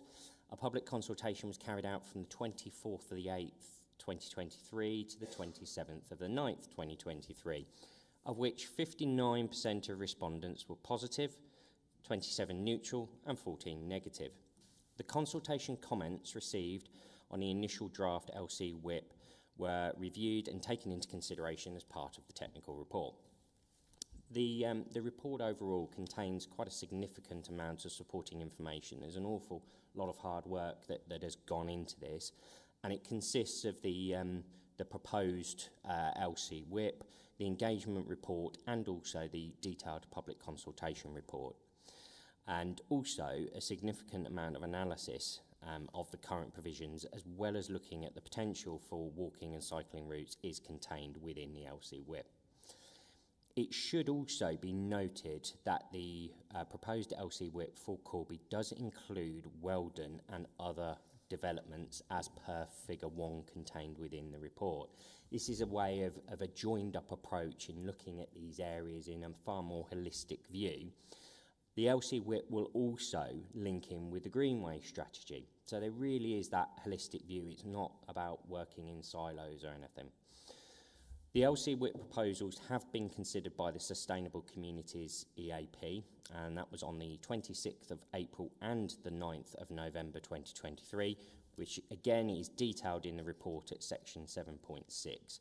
They were overall supportive of the LC WIP for Corby, and therefore, Chair, I'd like to move the recommendations made out in section 3.1A to C for the reasons set out in 3.2 of the report. Excellent. Thank you very much, Councillor Bindley. Councillor Pentland. Thank you, Chair. I'm pleased to see this come forward. It's yet more progress in terms of the LC WIPs for Northamptonshire, and I know that a lot of hard work has gone into developing this with careful consideration to the routes, etc., that are put into this. As Councillor Binley alluded to, the Sustainable Communities EAP have been really helpful in informing the discussions around this, and we've discussed the Corby LC Whip and others on a couple of occasions over recent months and years. The LC Whips are really important in terms of allowing people to access different modes of transport, which are not only good for the environment but also good for their health as well. And regularly in conversations with people who want to cycle more, etc., walk more, they want to have safe routes, and I think this is another really important part of bringing that together and ensuring that people can access this. The LC Whip also fits in very well with the corporate values that we have as North Northamptonshire in terms of fulfilled active lifestyles, encouraging people outside as well, and as I said, in terms of the environment. So pleased to see this come forward, and I look forward to seeing the development of this into infrastructure as we move forward. Thank you. Thank you very much, Councillor Pentland. Councillor Howe. Thank you, Chair. Yes, I also welcome this paper. We talked earlier about how these plans and strategies fit hand in glove with the development of the Greenway project. This is a great example of what can be achieved subject to funding opportunities when we look at things in the round and not in isolation. Our Greenway officer, who sits under the Culture, Tourism and Heritage Plan, is fully engaged with all of these developments of these type of plans, and this will ensure that we move forward with the plan to create a North Northamptonshire wide greenway, and it's all about joining up all existing routes with anything that we create new. So it's adds benefit to the whole of North Northampton. So thank you, Chair. Thank you very much, Councillor Howe. Councillor Edwards. Thank you, Chair, and I too welcome this report, particularly the school travel surveys and the consultation that they did with pupils and schools. Over 2,000 Corby pupils corresponded with what they do. We all know that schools have issues with parking around schools, so to be able to change their way, to make children more healthier, to make children more active, to make parking easier. It is absolutely our priorities within this, and so I fully welcome this. Thank you. Thank you very much, Councillor Edwards. Councillor Brackenbury. Yeah, thank you, Chair.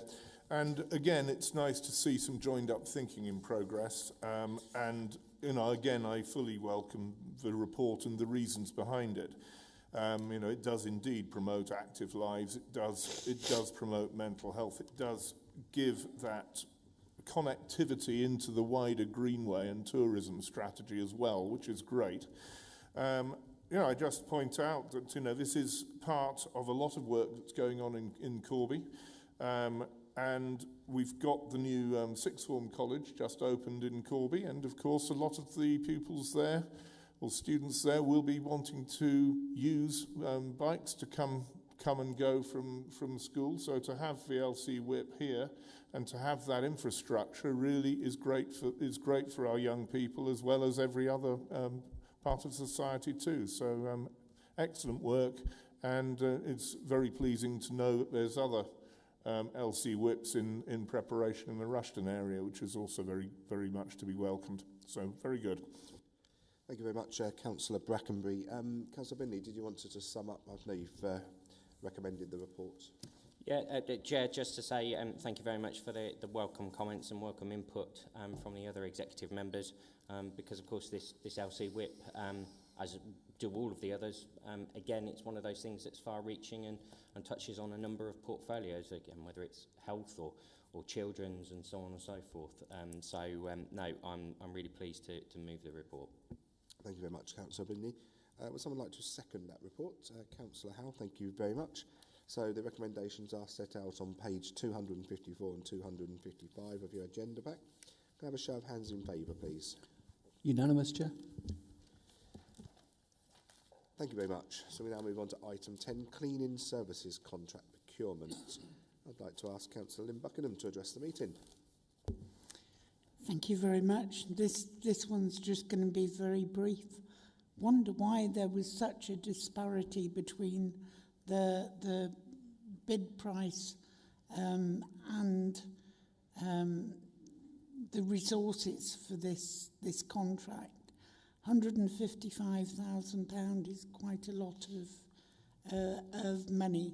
Just wondered why. Thank Thank you very much, Councillor Buckingham. Councillor Bindley, would you like to introduce the report, please? Thank you very much, Chair. Councillor Buckingham, I'll pick up your point now, but again, it's one item that I will address as part of the report.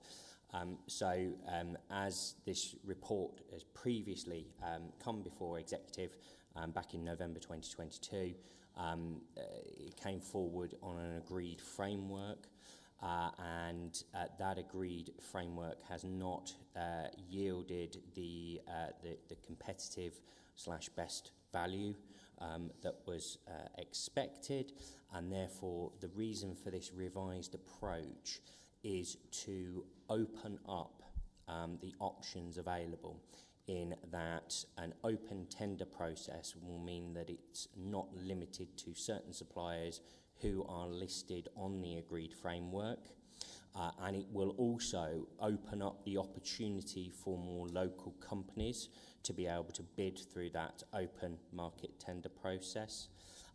But as per the report, we will also be revisiting the in-house viability.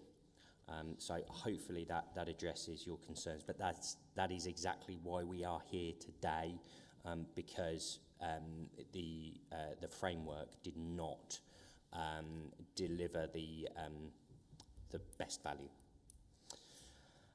So, Chair, this report builds on that executive report, as I mentioned, from November 2022, as it is referred to in Section 8 of the report. That report is the one in which it was agreed to utilise a framework to secure a contractor to clean the 56 NNC buildings, and this would bring a consistent approach across the estate, as currently we've got a mixture of various external contractors. They are used with 12 cleaning contracts in total, and as I've already mentioned, with some in-house provision. The Building Cleaning Steering Procurement Group, bit of a mouthful, they were established to progress the procurement, and they were not satisfied with the responses received through the framework and felt it would be inappropriate to proceed, in that they don't believe that the bids were affordable or offered best value. The best value bid received using the framework was, as Councillor Buckingham rightly mentions, was £155,000 over the annual budget. This report seeks to revise that original approach detailed in the aforementioned report to seek the best value for the Council. Therefore, the revised approach is to now procure via an open market tender.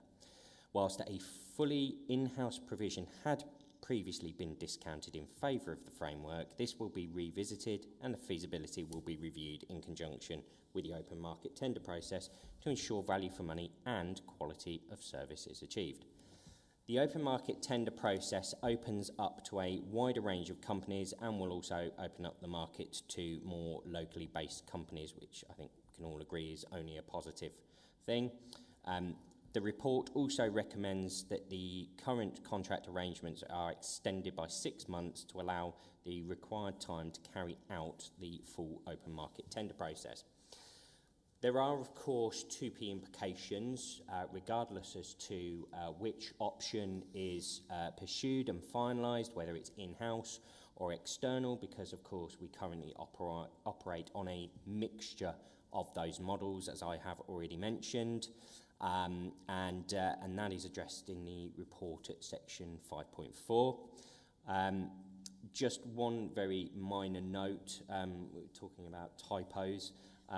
Section 3.1c has just got transport instead of travel for my title. And therefore, Chair, on that basis, I would like to move the recommendations made out in Section 3.1 A to C for the reasons set out in 3.2. Thank you very much, Councillor Bindley. We wouldn't want to get your title mistaken, would we? Okay. Members, do we have any comments in relation to Councillor Bindley's cleaning commercial procurement paper? No? Okay. So, Councillor Bindley, I assume you've moved that report and you're happy. Can I look for someone to second that report, please? Councillor Howells, thank you very much. So the recommendations are on page 447 of your agenda pack. They've been moved and seconded. Going to have a show of hands in favour, please. Unanimous, Chair. Thank you very much. So we do move on to item 11 now. Budget forecast 23-24 as of period 8. I'd like to invite Councillor Buckingham to address the meeting. Thank you again. Again, I'm not going to, excuse me,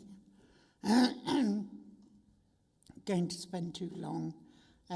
Just recognising that the dedicated schools grant, the high needs block, I'm presuming, is again 500,000 up from last month. And continues to rise, and the other pressures in terms of adult social care and children's services. Again, just stating the obvious, but stating it anyway. Thank you very much. Thank you very much, Councillor Buckingham. And now I'd like to invite Councillor Hakewell to address the meeting.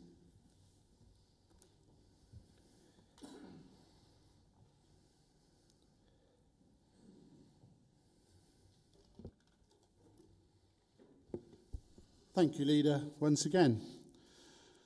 What financial impact on reducing the Council's budget overspends will the recently announced and well-publicised £500 spending management panel reviews do? Will the spending management panel meetings be open to public scrutiny with agendas and minutes published for community scrutiny?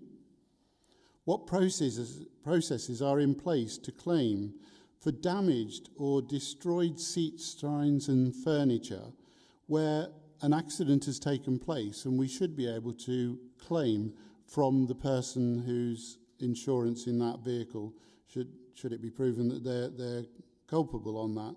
So what is in place within the council, because that is a revenue stream where currently we naturally pay out of general funds, and how much recompense are we likely to get from that each year? In a radio interview, your leader said that the council has over 120 million in reserves in this paper too, and the intention was not to dip into them. How much of the 120 million could be used as opposed to those that are ring-fenced?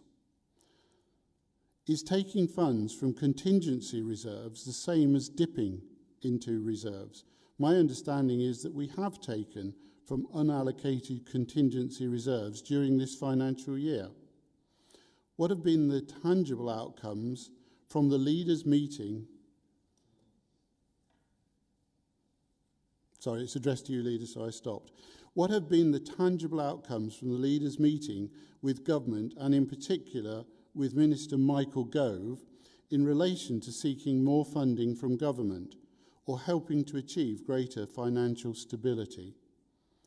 Equally, what useful learning have you acquired from your elevation to the LGA board, from the meetings of the LGA that you've attended to date, that might help us to improve upon the overspends we have this year and the parlous situation we look like in 24-5? Thank you. Thank you very much, Councillor Hakewell. Regarding the questions you've put to me about my position with the LGA, I have very experienced officers in this council, and I'm in constant communication with them on complex matters like this, and I'm absolutely 100% confident in their ability to advise me locally, and don't necessarily have to look for answers elsewhere. So I'm very confident in the ability of the advice from our Section 151 officer. And on that note, I'm going to ask our 151 officer to answer a couple of your questions that you've put. Thank you, Chair, and thank you, Councillor Hakewell, for your questions. You asked about what impact the spending management panel will have.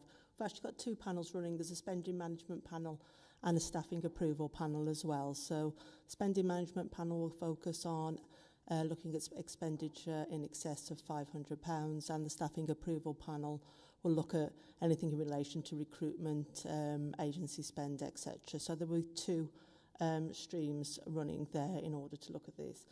It's difficult to say in financial terms what impact the panel will have, because obviously we're only just commencing that work now. But it is about making sure that everybody thinks long and hard about the expenditure they need to undertake in order to support the council's financial position. I think, as we've mentioned in releases, it's not an unusual step in local authorities to do this. I've been working in finance for many, many years and have witnessed this and been part of this on previous occasions in other authorities. So yes, we will work to go through that. It is an officer panel. This is purely made up of officers. There's no member involvement in that. It is just that extra layer of scrutiny over the expenditure that is being undertaken. With regard to the reserves, yes, we've got £120 million in reserves. The reserves have been set out in the draft report that went to executive on the draft budget report that went to executive in December. They're set out in detail on a line-by-line basis. We have a general fund reserve of about 24 million. We also have earmark reserves, but within those earmark reserves, there is an element called smoothing reserves, and it's those smoothing reserves that give us that leeway to help with some of these pressures that we may experience year on year, and I think which most local authorities are experiencing now. And in fact, government has recently encouraged local authorities to look at how they utilise their reserves, which we have obviously expressed the fact that it is time limited. So whatever we do utilise the reserves for, we must be sure that we have a mechanism to come out of that the other end, or we're working effectively to get a mechanism to come out of that the other end. In terms of contingency, contingency is a recurring pot that is set aside within the budget. So if we don't use it, it carries on till next year. What we've been using contingency now is looking at some of those recurring elements that may take place. So for instance, the pay award, we utilise contingency for in this financial year to support that and to support that going forward. We then look at what the contingency needs are for the next year, and part of that is trying to make sure that we are forecasting something on a recurring nature for risk that may also be on a recurring nature. So we take that into account when setting a balanced budget and the funding to meet that balanced budget. And so unlike reserves, it's recurring, whereas reserves are the one-off for that. And I think, were there any others other than the outcomes of your meeting, Leader? Thank you. Thank you very much, Janice, for that. And Councillor Helke, I see you nodding now, and I hope you are reassured by the expert knowledge of our financial director of this organisation. Thank you. Councillor Bundy, would you like to introduce the report, please? Thank you, Chair. I won't comment about what our councillors have said, because I think it's all been adequately answered. So I'll move right into my report. This report provides commentary on the Council's forecast for the revenue outturn position 23-24, based on the information available as of period 8, which is November 2023. It is presented against a backdrop of events and circumstances beyond the realm and control of this Council. The Bank of England base rate remains at a 15-year high of 5.25%. Wars continue in various parts of the world, impacting on our utility and food prices. Although it is almost 4 years since the outbreak of the pandemic, many are still living with the effects of it. Inflation is falling, but the cost of living crisis that these pressures contribute to are still very real for many of our residents. As I've reminded members at every opportunity since our first meeting in 2021, the volatility of our demand-led services presents a very real risk to this Council. Many service providers are using the excuse of higher staffing costs, utility rises and inflation to justify passing on unprecedented charge increases. Demonstrating price comparisons in other parts of the UK must not be an excuse for accepting these charges in North Northamptonshire. The forecast position for each of the funds is as follows. The General Fund, an overspend of £8.552 million, Housing Revenue Account, an overspend of £121,000, and Dedicated Schools Grant, an overspend of £9.019 million. Although this Council has robust financial management arrangements in place, it is evident that some are still spending outside of their planned budgets. It is important that we act at the earliest opportunity to mitigate any forecast overspend. Measures are being put in place to encourage a culture of consideration before prudent expenditure.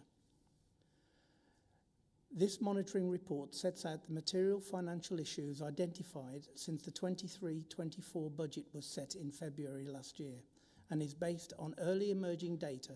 We will continue to assess and refine the forecasts on a regular basis using the latest intelligence available, bringing this information to members for their consideration monthly. The forecasts presented in this report are based on the best available data and information of the operations of this council and represents the views of the budget holders and assistant directors. The General Fund is forecasting an overspend of £8.552 million against an approved budget of £339.034 million. This is an increase from last period of £2.354 million. The main pressures are from our demand-led services. Children's £471,000 and adults £4.401 million. The Children's Trust are now forecasting an overspend for the year of £24.577 million, which is an increase of £1.068 million from the previous period. At the time of this report, there is a very real risk of a further £3.017 million of savings not being delivered, which would result in an in-year end forecast of £27.594 million overspend. The Education, Health and Care Service is continuing to rely heavily on interim workers to fulfil its statutory obligations. This is due to an increasing level of need, a high number of vacancies and backlog of historic assessments. The net staffing pressure amounts to £1.548 million. The annual budget for the PPP Shore contract, which is for the provision of 6 residential care homes across North Northamptonshire, is £9.8 million. There is a forecast pressure of £970,000 relating to this contract. There is a net forecast pressure of £11.546 million for third-party payments in independent care. These pressures have been partly offset by net savings of £1.953 million within commissioning and performance. It is reasonable to say that if these pressures are not mitigated, this will pose a significant financial risk to this council. The income from leisure facilities is forecast to be £400,000 greater than budget. This is because of changes in VAT regulations. There is a net saving of £1.461 million across the Place and Economy Directorate. In the main, these relate to additional income of £449,000 from the commercial investment portfolio.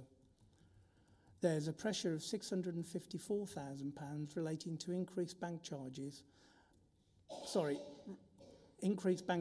£232,000, unrealised internal interest income of £267,000 and recovery of debt management expenses of £155,000.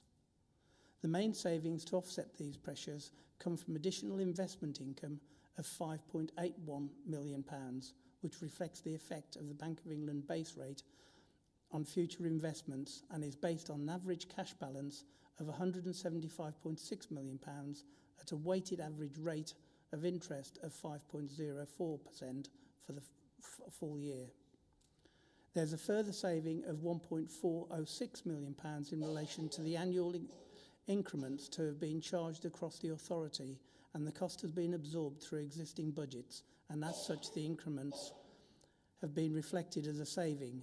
There is also savings of £1.315 million on employer pension contributions. The proposals for the new pay and grading structure was budgeted for a full year. It is now anticipated that this is not to be implemented until February 2024. Savings of 2.066 have been reflected in the forecast. It is estimated the business rates income for 23-24 will be £2.666 million above the original budget.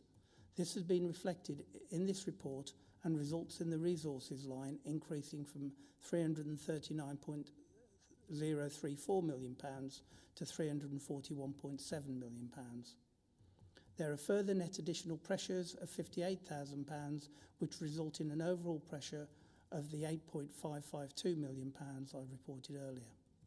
The details of the movements against budget is set out in the report and summarised in the table at paragraph 4.2. The Council holds a corporate contingency budget which represents around 1% of the net budget. The contingency budget is held to meet unknown or unplanned, unbudgeted costs. The recent pay award has resulted in a pressure of £2.222 million. This will be funded from the contingency budget, reducing it from £3.746 million, leaving a balance of £1.524 million. At this stage, the contingency budget is currently assumed to be used in full during the year, and this will include inflationary and demand pressures. Although this council has a contingency budget and reserves available to call on to help fund in-year pressures, as I said earlier, it will look to achieve alternative mitigations in the first instance. And as I have said on many occasions, you can only use reserves once, and once it is spent, it is gone. The Council's outturn forecast for the housing revenue account as at period 8 is a forecast overspend of £121,000 against an approved budget of £38.752 million. This represents an improvement of £64,000. The details of the movements are set out in the report at section 6. The Council's outturn forecast for the dedicated schools grant as at period 8 is an overspend of £9.019 million against a net spend of £120.7 million. The pressures have continued to increase, and it is now forecast that the high needs block will overspend by £9.739 million. Using earmarked reserves to mitigate this will leave an overspend of just over £9 million. Further details of the movement against budget are set out in the report at section 7.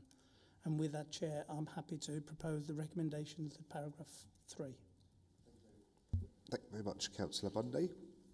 Is there any comments in relation to this report from members? No? Oh, Councillor Edwards.